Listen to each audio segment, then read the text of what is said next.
അടിയോളം താഴ്ചയുള്ള കിണറ്റിൽ അകപ്പെട്ട 85-കാരിക്ക് പുനർജന്മമേകി അഗ്നിരക്ഷാസേന. തിരുവല്ല പടിഞ്ഞാറ്റേത്തറ പ്ലാച്ചേരിയിൽ കാലയിൽ വീട്ടിൽ രാജുവിന്റെ ഭാര്യ മാതാവ് തങ്കമ്മയാണ് അഗ്നിരക്ഷാസേന എത്തി രക്ഷപ്പെടുത്തിയത്. ശനിയാഴ്ച വൈകിട്ട് 4:30-ഓടെയായിരുന്നു സംഭവം. സമീപവാസിയുടെ പുരയിടത്തിലെ 10 അടിയിലേറെ വെള്ളമുള്ള ആൾമറ ഇല്ലാത്ത കിണറ്റിലാണ് തങ്കമ്മ വീണത്. സമീപവാസിയായ സ്ത്രീയാണ് തങ്കമ്മ കിണറ്റിൽ വീണ വിവരം ആദ്യം അറിയുന്നത്. തുടർന്ന് മകൻ രാജുവിനെ അടക്കം വിവരമറിയിച്ചു.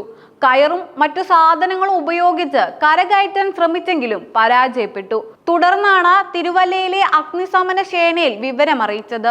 തുടർന്ന് സംഭവ സ്ഥലത്തെത്തിയ തിരുവല്ല അഗ്നിരക്ഷാ നിലയത്തിലെ senior and rescue officer Ajith Kumar, grade senior fire and rescue officer Vinod Titus എന്നിവർ കിണറ്റിലിറങ്ങി വലയും കയറും ഉപയോഗിച്ച് തങ്കമ്മയെ കരയ്ക്കെത്തിക്കുകയായിരുന്നു. നിസാര പരിക്കേറ്റ തങ്കമ്മയെ കുറുമ്പനാട് സ്വകാര്യ ആശുപത്രിയിൽ പ്രവേശിപ്പിച്ചു.